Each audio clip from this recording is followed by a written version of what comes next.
ne woon takkusaan mooy 17h dañuy door waxtaan wi.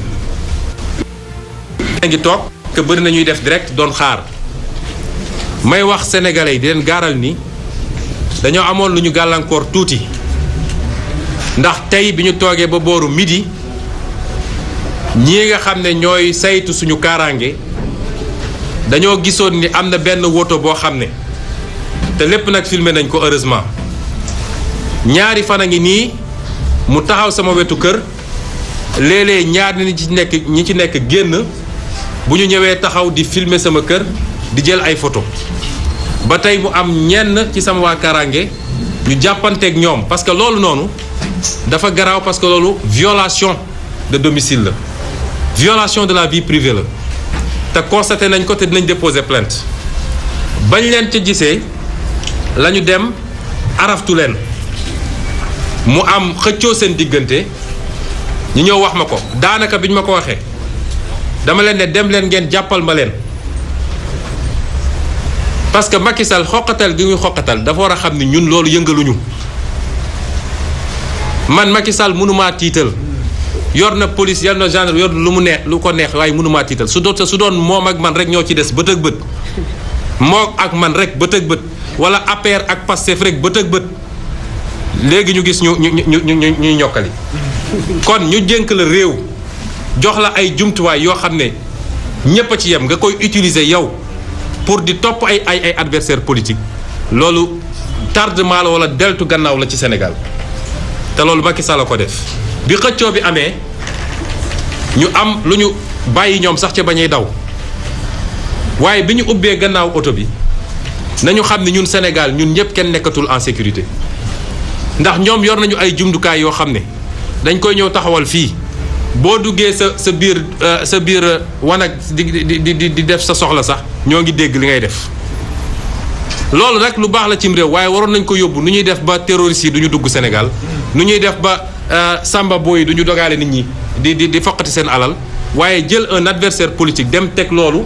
di déglu lépp lu nekk ci biir këram di photo di filmer loolu mooy Macky Sall bi xëccoo bi amee nag ñoom ñu daw ba ñuy daw am na yu ñu fa bàyyi duma ci dugg loolu nag la police ne tey tembe il faut ñu delloo leen ko wala ñu am lu ñu jëflanteeg ñun identifié nañu ñeent ci sama waa sécurité ba defe naa Jibi Gueye Ndiaye mi ci la bokk sama protocole ne ñoom la ñu fas yéene jàpp parce que ñooñu ñoo jël loolu loolu lu garaaw la ci réew mi te dinañu déposer plainte waaye dinañu saisir les organisations de défense des droits de l'homme ndax it man duma samba boy duma sàcckat duma terroriste te duma n'importe qui ci réew mi nag waxuma ko pour rëy rëylu waaye su ma doon n'importe qui caméra yëpp duñu fi taxaw tey te saa su ma wootee nii lay mel Macky Sall daf ma war a respecté ma respecté ko su ma respecté wul du ma ko respecté ak poste bu ñu ko munti jox man nit danga may respecté ma respecté la kon bi loolu weesoo ñu war a génn ñëw conférence de presse bi ñu téye suñu convoi ne du ñu génn parce que tant que delawuñu leen mbir moomu mbir ma nag la ne ci biir ba tax ñu tiit du lu tuuti de xam naa warul doon lu tuuti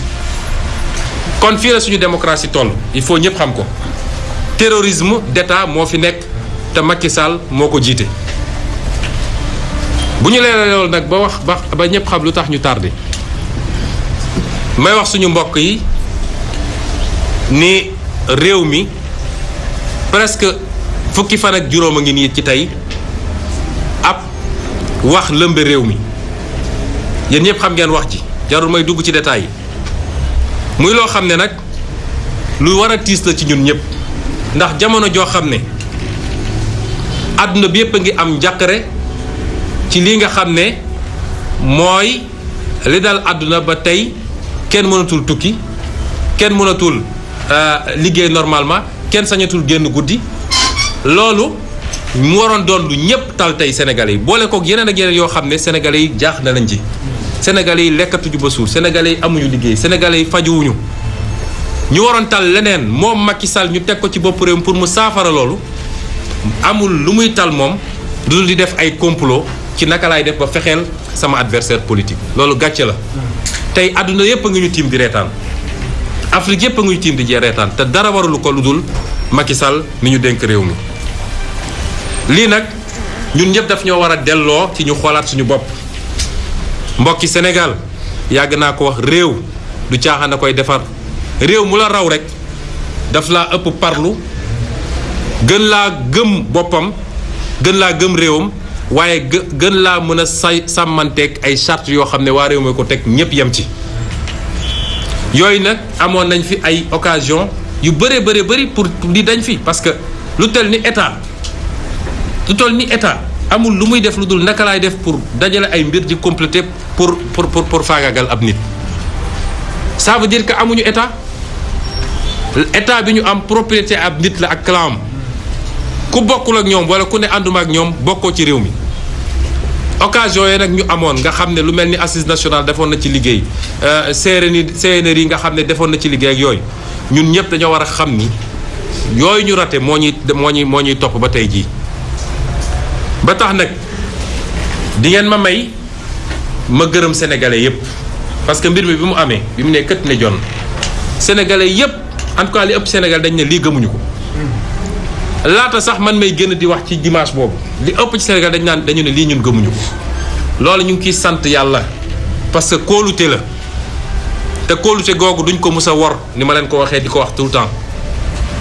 ñun Sénégalais duñ ñu gën a gore parce que mënoon na daal keneen ñëpp dañ naan bettu ma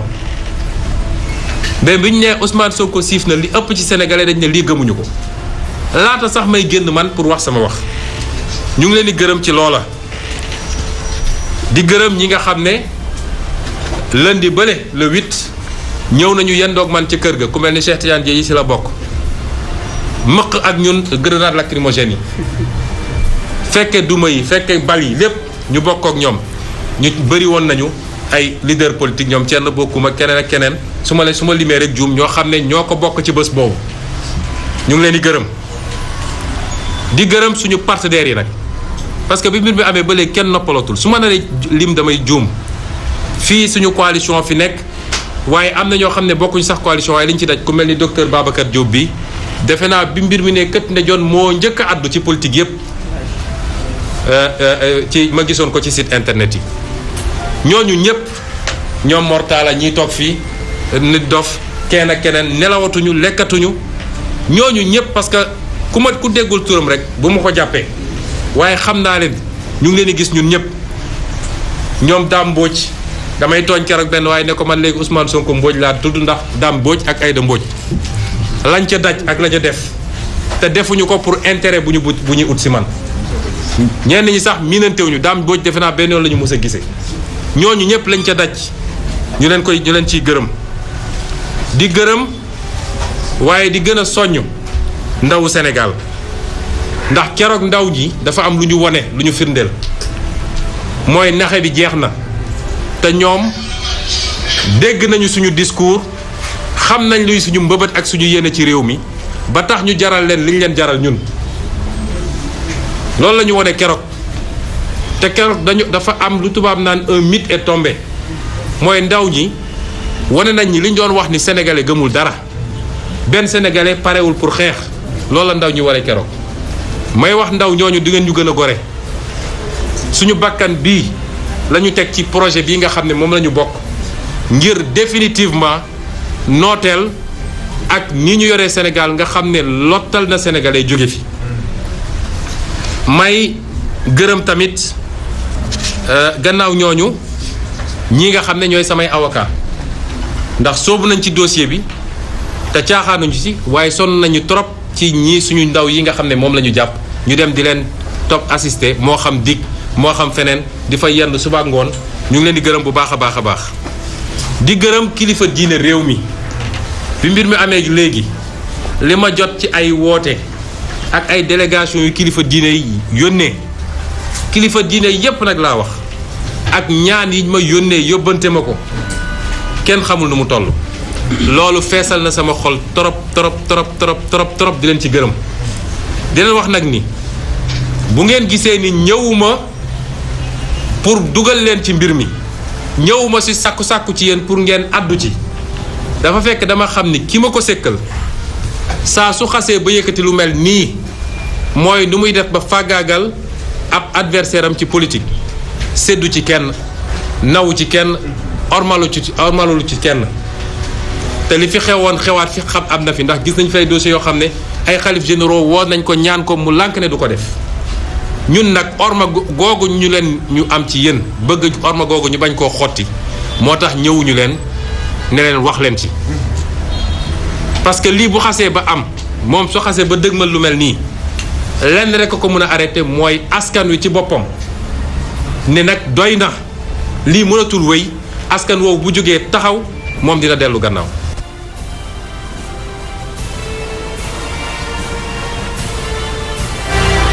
Assemblée nationale te ñu bokk ci kujje politique bi muy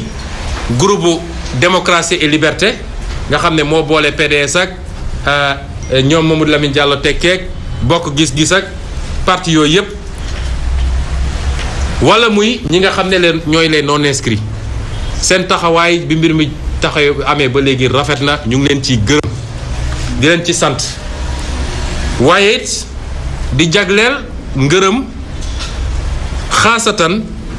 di ko jagleel sama avocat man muy madame Aïda Mbodj di ko jagleel kii nga xam ne moo waroon toogal groupe démocratie liberté ci ñoom ñaar la woon moom muy benn bi muy Moustapha Guirassy waaye di ko jagleel sama sëriñ sama xarit nga xam ne mu waroon toogal leen non inscrit di Cheikh Bamba Dièye ñett ñi li tax ma jagleel leen ko mooy ñoom seen taxawaay soo seetee week-end bi yépp ñu dem ci média yépp nag bàyyiwuñu benn seen taxawaay boobu ñu am ci média yi dafa ubbi bëtu sénégalais yi bu baax a baax a baax ba ñu gën a xam li ne ci biir ma leen ciy gërëm bu baax ndax bokkuñu parti bokkuñu woon sax coalition ci élection présidentielle bi waaye dëgg rek moo tax ñu jóg di gërëm it Cheikh Abdou Bara Dolly nga xam ne bi mbir mi di jolli moom da ko fekkoon bitim réew waaye bi mu nee cëpp Sénégal dimanche bi passé defe naa bi mu wàcc aéroport la commencé def ay interview kon ñu leen di gërëm ñooñu ñëpp waaye di gërëm mboole mbokki Sénégal donte moom Macky Sall ay moyens yu bëri la jël ut ay nit yu koy waxal ñu wesaare ko ci presse bi lu ne ñu koy bind lu ñu koy wax waaye gis nañ ni mbébétam dafa nax saay bu ñu ñëwee ba cappaandaw bi tey sénégalais boo jël gëm mu ni am na benn sénégalais boo xam ne gëm na ñoom li ñuy wax na am na waaye li gën a neex mooy sénégalais boo waxal mu ne ñun xam nañ ni lii complot la te ñoom ba ñuy sumb seen lii ku leen ne woon nii lay demee defe naa duñ ci dugg parce que dañ koo togg ba xam ne bàyyiwuñu dara may xamal sénégalais yi ni couvre-feu ak état d'urgence bi ñu décrété sax feebar bi taxul ñu décrété ko seen plan la ñu toggoon ba teg bu ko def pour que suñ ko defee benn Sénégal du mun a yëngatu ku yëngatu ñu ne la état d'urgence wala couvre-feu jàpp la ndel yi ngeen di dégg ñu koy sànni fenn ci réew mi nga xam ne gëjoon nañ fa dégg bombardement wala dara ñu jékki-jékki rek ndel yi takarnaase lépp lii moo ko waraloon pour mën a fexe ba foofu ku yëngatu ñu ne la sécurité nationale wala nu mu tudd sécurité nationale wala état d'urgence lii lépp nag Macky Sall ak état am dajale ko jubluwuñ si lu dul nu ñuy faagagalee benn adversaire man de xaw ma woon ni am naa dayoo boobu ci Sénégal lii lépp nga dajale ko def sa complot mobiliser moyens yëpp pour faagagal benn adversaire rek ndax adversaire boobu wër nga fu ne pour am fu ñu jàppe fu ñu ko mën a jàppee ni mës naa jël ci xaalisu réew mi ba may nekk ci biir di liggéey mës naa jël dërëm gu mu moomul ci xaalisu réew mi wala mës naa jël ay terrain yu moomul wala mës naa fu ne nga ko nga ne kon naa génn ci loolu dem ut ci vie privée fu ma koy jaare pour faagagal ko lii dafa ñaaw ci Sénégal dafa ñaaw ci Afrique ndax waroon dépasser lii may wax nag Macky Sall moom ci boppam ak ñi mu àndal ne ko léegi de seeni pexe xam nañ ko te fi ngeen ñu woo mën nañ leen fi fekk te jël nañu suñuy matuwaay bu dee lii rek moo des ci pexe nañu xam ni dinañ leen ci fekk te jël nañ suñu matuwaay du ma sori nag ndax wax bu yegg boroom xel moomu ko. kon mbokk yi du ma sori ci démontrer lan mooy complot bi Sénégal yëpp xam nañ ko ndax boo defee li nga def ba pare dem woo gendarmerie jox ko ne defal enquête gendarmerie def enquête génne ci lii may wax nii PV gendarmerie loolu rek moo ci nekk. bu njëkk gendarmerie dafa ne lii ñu wax siif mënul am fii li ko firndeel mooy ñetti seede yi fa seede yëpp nee nañu lii mënu fee am. mënu fee am dégguñu ko gisuñu ko waa seede lu muy jëriñ ñu xoqatal seede yi ba tey ji ñu ngi leen di xoqatal ñooñu ne leen du ngeen ñu wax loolu ñu warut a wax du gendarmerie moo leen xoqatal de waaye procureur mi doon woote di joxe ay ordre parce que gendarmerie day appliquer ordre yi procureur ci boppam moo leen doon xoqatal rek pour ñu changer seen version ñu ne defuñu ko gon nga andi ay seede yi ne lii amu fi loolu rek doyat nga yenu ndaw si yóbbu hôpital ñu génne PV médical ne la lii amu fi kooku jeexoon na ci wax nga ne loolu doyul faw rek ma continuer parce que kii su ma rëccee ci bii fiir naa ko su rëccee ci fiir bi dootuma ko mës a fiir ci àdduna moo tax Sénégalais nañu xam ni Macky du dellu gannaaw seen programme yëpp dinaa leen ko wax fi mu toll nii PV boobu lan moo ci nekkati mooy gannaaw bu mu nee lii amul dafa jël ngàcce gàllaama gendarmerie dafa jël jotam di wone kii nga xam ne moo ne dañ koo siif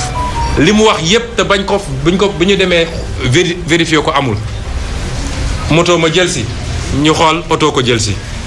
envoyé na ma SMS ñu xool SMS amul ana SMS effacé naa ñu def réquisition ab benn arabe moo envoyé woon SMS sama baay porté na plainte Ousmane Sonko ñu vérifier plainte musul am suñ ko doon génnee war naa feesal ab page wala ñaari page loolu wane ni kooku amul crédibilité bu ñu ko war a mën a dégloo parce que su benn fen rek amoon décrédibiliser ko waxuma laa nag lu ëpp 30 fen ci benn wax waaye li gën a neex ci mbir mooy PV gendarmerie bi yemul foofu mbokk yi PV gendarmerie bi dafa dem ba wane ni lii ab complot la ndax bi ñu demee ba ne ndaw si ku la jël si bi mu demee ba xam ni sës na mu ne xaw ma naka Ahmed Mbaye ñu woo kooku ne ko yow noo def ba jël si ko mu ne damaa woo sama benn xaritu avocat bi woo médecin ñu ñëw jël si ma dem jëli ko ñu ne ko yow ndax da ngay def politique mu ne de def ma politique waaye sama nijaay wala sama baay day def politique benn bokk yaakaar la bokk waaye xale yi gaaw nañu génne photo yi yor t-shirt APR benn bokk yaakaar nekk ci meeting loolu su dul def politique lan mooy politique ci Sénégal gis nga am réew bu normal boo jëlee koo xam ne dem nañ ba jàpp ni c'est l'un des principaux opposants ci ñu gën a jàmmaloo ak nguur gi la ñu naan dañ koy tuumala dañ koy utal dara ci biir enquête bi ñu génne ci turu parti Macky Sall rek loolu dafa waroon jeexal mbir mi waaye sax dafa waroon ubbi beneen dossier mooy dossier complot bi contre ñoom mooy li amoon Amérique ci dossier bi ngeen dégg Watergate nga xam ne président Richard Nixon ci boobu lañ ko wàccee kon di lépp su dajee ci dossier complot bi leneen firndeel ko ndax yéen ñëpp dégg ngeen ab message boo xam ne ab avocat buñ ci tudd te ma wax leen ni looloo ngi waaj a tas baro bi fi mu toll nii sànq rek réunion am na yoo xam ne ci yooyu la avocat buñ ci tudd ne moom moo bind na bindul man xaw ma te ñëpp xam ni avocat boobu dafa jege torop kii di ministre de l'intérieur tey nga xam ne moo nekk ci complot bi ba ci baat bi loolu rek a taxoon sax ñu fal ko foofu mu nekk noonu ndax ñëpp xam nañ ni moom mooy l'homme des sales missions sale mission CREI pour liquider Karim sale mission agence judiciaire de l'État pour liquider Karim Khalifa ñu ne ko léegi demal ministère de l'intérieur pour liquider Sonko ku ma xam la nag ndax xombal la dëkk sama yaay di waa xombal ñu bokk benn quartier Anine et c'est déplorable que mbirum àdduna poñetu àdduna mun a yóbbee nit fii kon su ñu nee kooku jege na ko noonu ba ñu ñaan soxnaam la ak du soxnaam moom mu mun a jël daal di bind daal di transférer ab message transférer ko kenn ci samay avocat te li andi transfert bi mooy bi ñu tuddee turam rek dafa woo sama avocat ne ko am naa problème waruñu woon tudd sama tur ci lii rawatina sama vie privée nangam bi mu raccroché léeg-léeg xam nga dernier numéro bi nga woo booy gaawtu mun nga juum yónnee ko kooka moo tax message bi egsi foofa seeni pexe dañoo xamul luy yàlla Macky Sall defe naa dafa gëmul yàlla moom ci boppam waaye message boobu ma faram fàcce ko ci wolof lam ci bind mooy ci mbir mii ci coow lii am dinaa ci joxe benn conseil la ñu bind ci message bi mu transféré moom bu dee moom bindu ko it jot na ko parce que dafa bokk ci cercle bi doon ko transféré keneen ku bokk ci cercle bi parce que ku bokkul ci cercle bi duñu la envoyé message bi ba ñu jiiñ ko ni dafa siif benn nit fële New York coow mujj ci am ba mën na nekk candidat kon ñoom lii lépp nag buñ ci tuddee DSK rek moo liñ ciy jublu mooy nu ñuy def ba Ousmane Sonko du nekk candidat loolu rek la mu ne donc ci dossier bi li ma leen di digal yéen mooy bu leen ko tëj kaso ndax bu ngeen ko tëjee kaso dina yëngal réew mi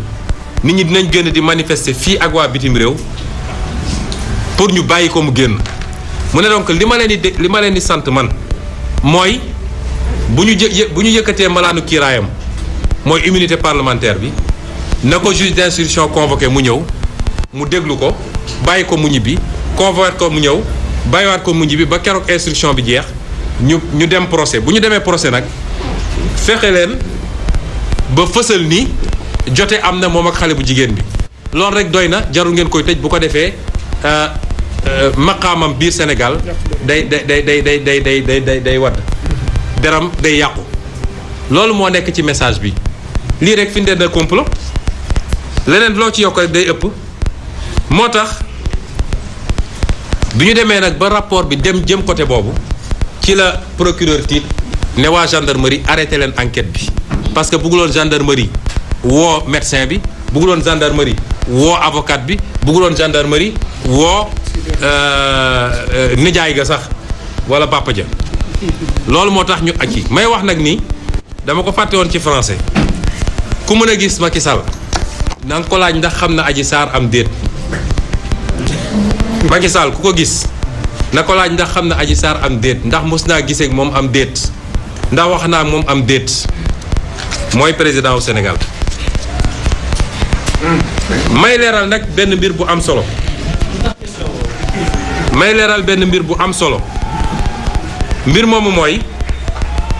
sénégalais yépp mën nañu après wax ni Ousmane Sonko moo ne woon keroog bu ñu yëkkatee sama mbalaanu kiiraay muy sama immunité keroog googu laay dem uyu ji buñ ma woowee ma wax ni dama ne woon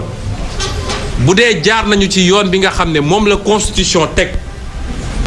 moom la règlement intérieur de l'Assemblée nationale nga xam ne loi organique teg saa suñu jaaree foofu respecté ko bu ñu yëkkati sama mbalaanu kiiraay ma dem fa may wax sénégalais nag dañoo respecté wul loolu te loolu man wax naa ko avocat yi wax nañ ko professeur de droit yi wax nañ ko même organisation de société civile yi def nañu ñoom seen benn communiqué muy Amnesty muy RADDHO muy keneen ak keneen ne dañoo respecté wul àq ak yelleef Ousmane Sonko en tant que député ci ni ñu ko defee. wax naa léegi ci français faram-fàcce naa ko jarul ma ciy duggaat waaye nañ ko defee dafa respecté wul charte yi moo tax ma ne tey ak lu mun a am suba assemblée nationale man mii sama immunité da jógewu fi conséquence nag bi ñu ciy tiire mooy fa ñu nekkoon suñu diggante ak section de recherche fa ñu nekkaat ba tey lii nag mbokk yi lenn rek moo ko tax a jóg lii lépp nag ma tudd kenn mooy responsable bi mooy Macky Sall lan moo ko tax a jóg dama bëgg sénégalais yi comprendre ko te loolu duñ ko nangul mukk nag parce que jeunesse bi yépp am yaakaar ci li ñuy def mag ñi am yaakaar ci li ñuy def jigéen ñi am yaakaar ci li ñuy def ñépp yaakaar ni projet bi mën na suqali Sénégal duñu may Macky Sall mukk mu utiliser affaire caaxaan yi pour ne tey dina dakkal projet bi donte sax bu téye woon Ousmane Sonko du tax projet bi dakk loolu tam ma wax ko parce que projet bi du Ousmane Sonko waaye Ousmane Sonko am na lu mu représenté ci projet bi moo tax ñun ñu ko bokk ñëpp duñ ko nangul loolu. may wax ni lenn rek moo tax a jóg Macky Sall mooy nu mu mën a gaawantoo pour juge bi inculpé ma mooy mu ne man maa def li ñu wax te du ko teg fenn nag ñu gaawantu def mandat de dépôt mooy ñu ñëw téye ma yóbbu ma ba rëbës loolu buñ ko xasee ba am dañuy ubbi instruction mooy juge bi day jël temps pour seet ndax lii am na wala amul di dajale pièces yi comme nag ci domaine bii dañu ne ci wàllu bii su dee dañu wax siif juge bi mun na jël temps bu ko neex su ko neexee mu jël 10 ans pour def instruction loolu bu ñu ko xasee ba am ma répété ko seen bëbët yëpp mooy ci lu gaaw fii ak fan yi di ñëw wala fii ak heure yi di ñëw lu ñuy def ba ne coppet jàpp Ousmane Sonko yóbbu rëbës loolu bu ñu ko xasee ba def fa lañ lay bàyyi 3 ans 5 ans 10 ans fexe ba génne la ci fichier électoral bi ni ñu defoon Khalifa def ko Karim bu ko defee Macky Sall parce que loolu constitution moo ma ko may seen menaces yëpp ñuy wax appel à insurrection xaw ma lan man maa ne man Ousmane Sonko ci sama bopp dinaa taxaw résister ci lii ñu bëgg a def ak nu ma ko mënee waaye daa ko résister mën nañ ma ëpp doole parce que ñoo yor nguur waaye du yomb ci moom de résistance boobu niñ koy defee ni ma koy defee man kenn ku ne ci Sénégalais bàyyi naa la yow nga natt sa bopp la ñu war a def suba tekkiwul sama mbalaanu kiiraay ma wax ko ñépp mu leer sama immunité laa yor encore ñaareel bi mooy kii ñuy wax Mamadou Seck nga xam ne am na fu ko gaa yi téye ba moomul boppam même suñu dellu siwaatoon toppaat yoon ba mu jaar ni mu war a jaare ñu lever sama immunité nee naa moom mënul nekk juge d'instruction bi parce que li mu jot a def wane na ni mandute amul ci moom juge bu amul mandute nag matul juge ma wax ni ñoo ngi bàyyi bët ak xel ki ñuy wax Samba Sall ñu koy wax doyen des juges ndax dossier bu ñu mus a monter fii contre opposant moo xam membre société civile la wala mu leer sama immunité laa yor encore ñaareel bi mooy kii ñuy wax Mamadou Seck nga xam ne am na fu ko gaa yi téye ba moomul boppam même suñu dellu siwaatoon toppaat yoon ba mu jaar ni mu war a jaare ñu lever sama immunité nee naa moom mënul nekk juge d'instruction bi parce que li mu jot a def wane na ni mandute amul ci moom juge bu amul mandute nag matul juge ma wax ni ñoo ngi bàyyi bët ak xel ki ñuy wax Samba Sall ñu koy wax doyen des juges ndax dossier bu ñu mus a monter fii contre opposant moo xam membre société civile la wala membre mouvement citoyen wala activiste wala acteur politique ñett ñii ñoo koy monter ñoom ñooy taalibe Macky Sall ci palais de justice bi mooy Serigne Bassirou Gueye procureur mooy Samba Sall doyen des juges mooy Mamadou Seck ñooñu nee naa duñu d'accord ñooñu jël ko te samay avocat bind nañ ba pare déposé ko foofu ne récuser nañu parce que loolu yoon a ko moom yoon a ko maye mooy soo gisee ku la doyul mun nga ne kii bëgguma mu àtte ma comme nag 10 cabinet la soo récuser ñaar am na 8 cabinet yu des may wax nag ni Macky Sall dafa aadawoo saa su jógee pour faagaagal ab adversaire politique dafay làqatu ci gannaaw ay nit ndax moom ci boppam ñemewul góor da ngay ñeme li ngay def mais buqat la boo xam ne day làqatu ci gannaaw ay nit boo waxee ñu ne la justice bu ko kilifa wooye mu ne ko mbirum justice la bu demee RFI ne mbirum justice la comme du wax ak tubaab fii waa RFI lay waxal dama ko wax ni bii pa bu dee dafa bëgg a faagaagal Ousmane Sonko il faut mu li muy rendi na nangu ni moom deret bi dina taq ci moom loolu laa koy wax jarul muy làqatu ci gannaaw ay magistrat il faut mu xam ni loolu dina taq ci moom waaye nag may wax sénégalais yépp ni man de maa ngi sant yàlla bu dee am naa ay jafe-jafe yu ndaw ci li taxoon may dàmp sama yaram maa ngi wér gu yaram gu mat sëkk canceru ma ci lu ma yéegul jabetuma aw ma insuffisance rénale aw ma benn xeetu jàngoro maa ngi nii alhamdulilah lépp lu mën a am nag gannaaw bu ñu defee seen forcing nañu xam ni Macky Sall la ndax am nañu seeni xeetu yu ñuy utiliser pour posséder nit wala am yeneen yu ñu koy def ba faagagal ko ñëpp xam nañ ko lépp lu mën a am moom Macky Sall la moo wax ko Sénégalais yi mu leer mbokki Sénégal maa ngi woo askan wi yëpp bàyyiwuma kenn jamono yi ñu nekk kenn ku nekk ci ñun war na xam ni jamono ju lëndëm la ci Sénégal waroon na doon jamono ju leer ci Sénégal waaye jamono ju lëndëm la ci Sénégal waaye nañu xam ni Macky Sall toog ci nguur gi des ci nguur gi jaral na ko lu ne lii mooy li ci gën a tuuti jaral na ko sax li nga xam ne ndax Sénégal ñun mosuñu woon am or wala pétrole wala gaz wala yu demee noonu waaye amoon nañ loo xam ne àdduna yépp a ñu ko ñee ñépp mooy li tubaab di wax cohésion sociale mooy Sénégal ñun ñëpp dañoo bokk ndey bokk bàyyi Sénégal mosuñoo xam waaso wala xaw ma lan fii soo fi jëloon ñu nekk ci salle bi boo moytul 80% yi kay seen jabar wala kay seen jëkkal bokkuñu waaso ñun mosuñoo xam loolu Macky Sall bi mu toogee fii ba léegi la fi coow waasoo am ba keroog ndaw yi ñu jàpp ci suñuy manifestation te suñu constitution suñu charte ndeyu réew mi suñu ndeyu charte réew mi tere na loolu tere na ngay wax nit di wax ci waasoom wala ci diineem wala ci gox gi mu dëkk parce que loolu day nërmal li ñu bokk ñun ñëpp muy nation mais keroog bi ñu jàppee xale yi ñi leen doon enquête laaj bi ñu leen njëkk a laaj mooy ban xeet nga bokk ñaareel bi mooy ban région nga jóge loolu lu dangereux lu garaaw la cim réew taal na Rwanda taal na feneen ak feneen loolu waruñu koo nangul Macky Sall ba tax may fàttali sénégalais yi ñun ñii ñëpp nag koo ci jël ku toppoon deretam sori tuuti am na ci wolof ci biir deretam am na ci séeréer am na ci pël am na ci alpulaar am na ci joola am na ci soninke am na ci mankaañ am na ci leneen ak leneen ak leneen ñun ñëpp sénégalais lañu yàllaa ñu tànnal réew mii ñu war a bëggante jàppante bu ñu nangu Macky Sall dugal ñu ci loolu te suñuy police ak ñoom seen waruñu nangu ñu leen di jox instruction yu mel noonu li ñuy wax fichage ethnique waruñu koo nangu may wax nag ni ñun de ci suñu jëpp bopp yàllaa ma may man ci sama bopp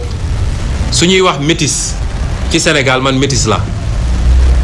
am ca xombal am ca Paal am ca Fuuta am ca Casamance am ca Siin am feneen ak feneen ñun loolu mooy Sénégal may wax nag ngeen may ma wax tuuti ci mbirum Casamance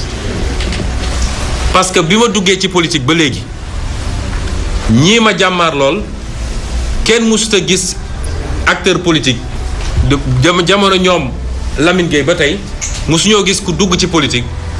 ñu jël sa waaso wala sa région bi nga dëkk def ko argument politique di wër nit ñi naan ñii nii la ñu mel ñii nii la ñu mel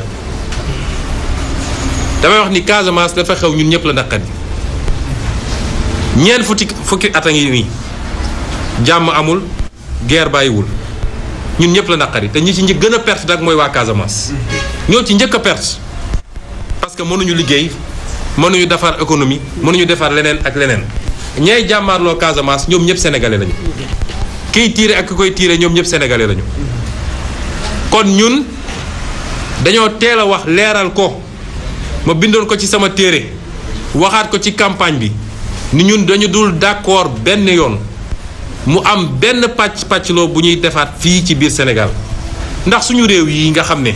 tubaab bi muy dem bañ ñu am doole moo tax mu jël suñuy réew dagg ko ba ñu doon ay réew yu ndaw kenn amu ci doole pour mën a dem réew yooyu lan lañ ciy daggaat keroog Soudan bi nga xam ne xeex nañu ba am indépendance fan la mujj ñoom ñi ngi xeex seen biir kon li ñu war a def mooy waxuma sax daggaat ay réew waaye nu ñuy def mooy suñu réew yi nu ñuy def ba dajale leen par exemple ci cadre CEDEAO ñu am benn fédération bu mag boo xam ne dina am presque 380 millions d'habitants def 6 millions de kilomètres carrés noonu nga mun a construire une puissance waaye c'est pas 196 kilomètres carrés et 16 millions d'habitants ñun dépassé nañu waxu ay région ak ay ñu ngi wax Afrique ñoom seen gis-gis bu gàtt ñoom ñoo nekk ci loolu. kon wax jooju di wax ju rafetul ju ñaaw nga xam ne boole woon nañ ko ak yeneen wax yoo xam ne sax ci jëmale ko ci tarixa ak leen ñu dem ba Sénégalais gis ni lii amul waaye su ñu demee ba lii am ñu jël ay xale dinañ laaj ban xeet nga bokk loolu dañ koy dénoncer te wax ko Sénégalais ba ñu dégg ko. kon Sénégalais yëpp laay waxal Macky Sall dafa nekk ci ab yoonam mooy ñenn ci ñun jàpp nañ ni 3e mandat moo ko tax a jóg déedéet Macky Sall mandat à vie c'est-à-dire toog fi doon buur nekk fi ba mënatul ba xobidaas jox doomam wala jox keneen ku mu wóolu loolu ko tax a jóg loolu suñu démocratie mënu ko nangu. kon ñun ñëpp ñoo war a taxaw parce que fii ñu toll ñi ci Sénégal ay nit dañ cee sonn xeex ci boobu ñun juddooguñu ñeneen di ci xeex ba ñu am niveau démocratie bii ñu am est-ce que war nañoo nangu seetaan tey Macky Sall ñëw faagagal loolu yëpp. loolu mooy enjeu bi du Ousmane Sonko ku yaakaar ni Ousmane Sonko mooy enjeu bi da ngay nax sa bopp. enjeu bi mooy Macky Sall bu jàllee ci bii pa Sénégalais yëpp dina leen fi duma bëccëg ci mbir kam ku neeti d'accord maag moom xamal ni yaa ngi kaso. moo tax ma woo Sénégalais yëpp woo naa jigéen ñi bu leen nangu da ngeen xeex ba sonn pour am loi yi ngeen am pour ni ñuy dalee ci kaw jigéen ñi ni ñu leen di jaayee doole jeex bu leen nangu ñu jël ko politiquer ko. woo naa ndaw ñi nga xam ne lott nañu sonn nañu amuñu liggéey ñii ñi ngi dee ci géej gi ñii di dee ci désert bi ñuy wuti feneen lu ñu mënoon am fii seen réew may wax ndaw ñooñu ni xeex bii seen xeex la parce que lii ñuy def suñ ko réussir ba effacer ko xam leen ni amatu leen avenir fii biir Sénégal benn clan mooy toog noot Sénégalais yi ku wax mu duma la. woo naa acteur politique yépp acteur politique gu opposition bi ma wax leen ni Macky Sall lii ñun occasion la waroon doon ñu booloo manko daal di fexe ba wëlbati rapport de force bi parce que suñ ko bàyyee amul kenn koo xam ne di nga amati jàmm te amul kenn koo xam ne mus na laa xañ sa droit nga yaakaar ne dina la ko delloo jamais de la vie. kon ñun dañoo war a profité ci lii booloo jàkkaarloog Macky Sall ba fii lay jógee respecté ñu may wax tamit ñi nga xam ne waa diaspora bi la di ay sénégalais yoo xam ne dañoo bàyyi seen réew bàyyi seen i mbokk dem nangu nekk lii nga xam ne échec la ci suñu réew te ñoom seen yorin bu ñaaw moo ko andi ba ndóol nekk fi ba ñàkk nekk fi ba chômage nekk fi ñu dem fortaatu loo xam ne dinañu mën a jàppale famille. damay wax diaspora boobu yéen a njëkk a xam ñun li ñuy wax lu mu doon ba ñu commencé politique yéen a ñu njëkk a comprendre yéen a njëkk a ñëw bokk ci li ñuy def yéen a njëkk a ñëw dajale seen xaalis da ngeen ciy dugal kon xam leen ni xeex boobu ñu doon xeex dafa fekk mu am lu mu dox ak ba jege fi ñu war a jëm moo tax Macky Sall tiit moom ak ay ñoñam ba ne tey il faut ma arrêté ko xeex bi seen xeex la yéen waa diaspora du xeex waa Sénégal rek waaye seen xeex la yéen it waa diaspora di wax mouvement citoyen yi gàcce ngaalaama ndax yàgg ngeen ci xeex bi te mosu leen ci ut dara ndax yéen jógu leen pour nguur waaye xeex bi tey lay door bu ñu jàpp ni xeexoon nañu 23 juin ak leneen ak leneen léegi nag ñëpp nañu wàcce loxo yi déedéet xeex bi tey lay door te li ñuy xeex tey dootul ab projet de loi bu ñu d'accord waaye li ñuy xeex tey mooy fexe ba jël départ boo xam ne fa la Sénégal di baaxee ba faw di wax waa société civile bi ne leen ah yéen de yéen a fi nekk di saytu démocratie di saytu yorinu réew mi di saytu li nga xam ne mooy suñu àq ak suñu yelleef am liggéey bu bari ak bu am solo bu ngeen ci def waaye bu mbir mi amee ba léegi jàpp nañ ay ndaw métital leen jàpp nañ ay ndaw toroxal leen jàpp nañ ay ndaw joxuñu leen seen àq ak seen yelleef bi li amee ba léegi ñoom dañuy làqatu ci mbedd mi di jàpp ay nit amul convocation amul dara jàpp ay nit yóbbu leen ñoom ñëpp tey ñu yóbbu leen instruction di leen sonnal di leen faagal te ñenn ñi waroon def ay examen ñenn ñi di ay pères de famille ñenn ñi di ay hauts fonctionnaires loolu ay atteinte la aux droits humains ñu ngi leen ciy interpellé kon ñooñu ñëpp bu ñu dajee may massawu nag waaye juru ñi nga xam ne jàpp nañ leen di masawu ñii nga xam ne toroxal nañ leen seeni waajur maa ngi leen di masawu xam ni mënuma ñëw kenn ku nekk ci këram waaye jàpp leen ni sama xol diis na te sama xalaat yépp mi ngi ci yéen. ñoo ngi accompagner seeni doom ndax bàyyiwuñu leen benn yoon suñuy avocat taxaw nañu leen suba ak ngoon ñoo ngi leen di jàppale ndax lépp lu ci war ci seen lekk ak seen nekkin ñoo ngi koy def waaye ñoo ngi bokk naqar bi ak yéen ñi ñu jàpp nag nga xam ne lim naa leen sànq bi may wax ci français ñoom ñépp taxawaay bi ñu ci war a def ñu ngi koy def di wax tamit ni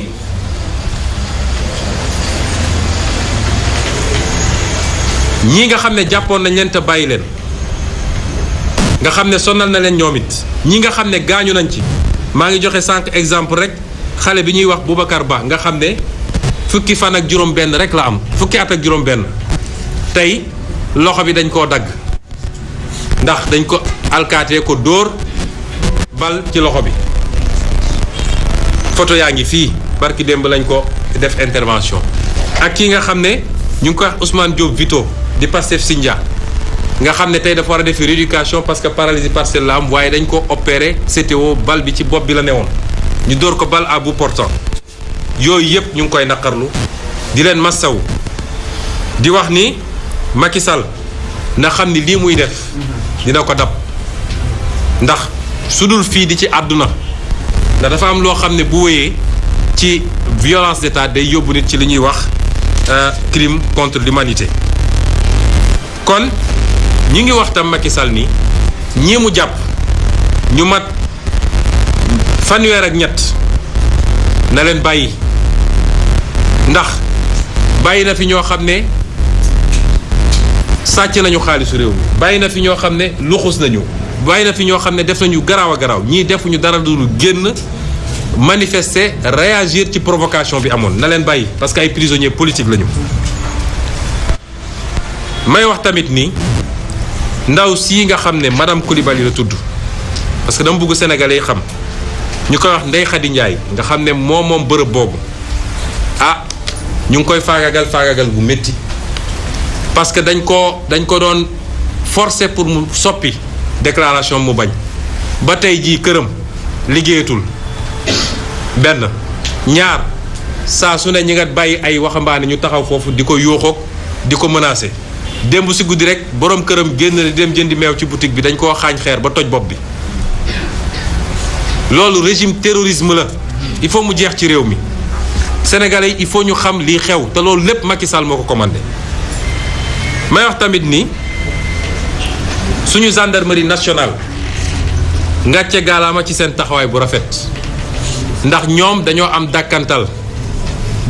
bi mooy honneur et patrie loolu su ma ko doon tekki docteur ci wolof mooy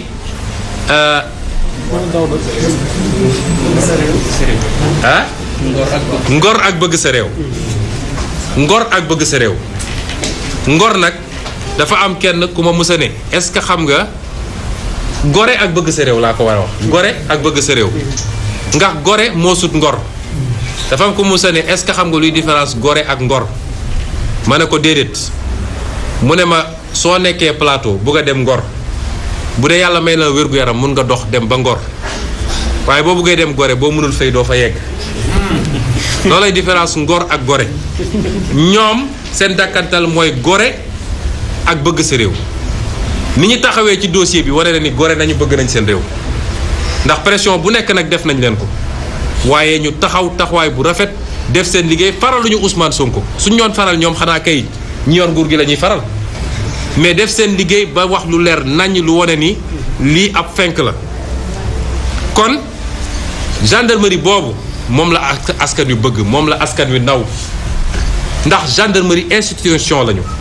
ñu leen di soññ ci loolu nañu doon ndey ji Cheikh ci ñëpp duñu gendarmerie Macky Sall duñu gendarmerie Ousmane Sonko ñun ñëpp lañu boote njaboote nañu nekk li tubaab ni wax au-dessus de la mêlée waaye di wax tam waa police ni leen ay citoyen ngeen comme ñëpp xam nañ ñi ëpp ci yéen bëgg nañu réew mi bëgg nañ seen bopp kon def leen seen liggéey parce que loolooy seen liggéey waaye buñ leen ci yóbbee ci loo xam ne dafa ëpp li war a nekk. ki ngeen di jàkkaar lool di ko tiim ko yor seen mbir di ko dóor na ngeen xam ni seen rakk la seen doom la kon nañu saytu yooyu parce que réew mi ñun ñoo ko bokk. may daaneel mbokk yi ndax tënk français ci wolof yombul rawatina bu dee ab joola waaye jàmbaar la may daaneel di leen wax yéen mbokk yi maa ngi leen di woo ñu def benn say nañu def benn say benn takk ndax réew mi ñun rekk ko moom nañu def benn say jàmmarloo ak Macky Sall ak mbébétam bii mu am nga xam ne nu muy def ba far démocratie ci Sénégal moo ko tax a jóg loolu kenn ci ñun waru koo nangu na ngeen xam ni li ñuy wane dictature mooy ab buur boo xam ne moom rek mooy buur mooy bummi ku wax mu dóor saa su amee fenn dafa fekk ñi ëpp ci nit ñi dañoo bàyyi benn groupe bu ndaw dong fexe ba noot leen toog seen kaw te loolu mënul am lu dul dañ leen xoqatal ba pare kon nañu bàyyi ragal gi ku gëm yàlla mënoo ragal nañu def benn say jàkkaarloog Macky Sall résister ci li nga xam ne moom mooy mbébétam mooy fexe ba moom mu mun a noot Sénégal yor ko ba faw te kenn du wax kenn du ne d'accord ma ak moom kenn amul sañ-sañu ni samp naa sama ndënd parce que bokk ma ak moom gis-gis loolu moom laay tëjee di ci woo Sénégalais yëpp yi nga xam ne gëm nañu justice bëgg nañu lu baax ci réew mi di leen gërëm di leen sant asalaamaaleykum wa rahmatulah wa barakaatu. balaa may daaneel nag wax naa ci sànq bi may wax ci olo dama fàtte faram-fàccewaat gannaaw bi ma waxee sama avocat waxoon naa ci français sama ñeneen ñi nga xam ne ñoom Cheikh Bamba Dièye ak ñoom Girassi liggéey bi ñu ci def am na solo donc wax naa ñoom Aïda Mbodj ñoom El Hadj Malick Guèye Mame Diarra Fam Aïssatou Sabara Abdou Bara Dolly Toussaint Manga Marie Sow sëñ Cheikh Mbacké sëñ Abdou Mbacké Daara Bara Dolly ñooñu ñëpp mënuma lim ñëpp mais ñëpp maa ngi leen di gërëm di rafetlu seen taxawaay ci liggéey bi nga xam ne def nañ ko te liggéey boobu tax na ba Sénégal yu bëri gën a ubbi seen i gët ci li nga xam ne mooy ay pexe Macky Sall ñu ngi leen di gërëm di leen sant. mu nekk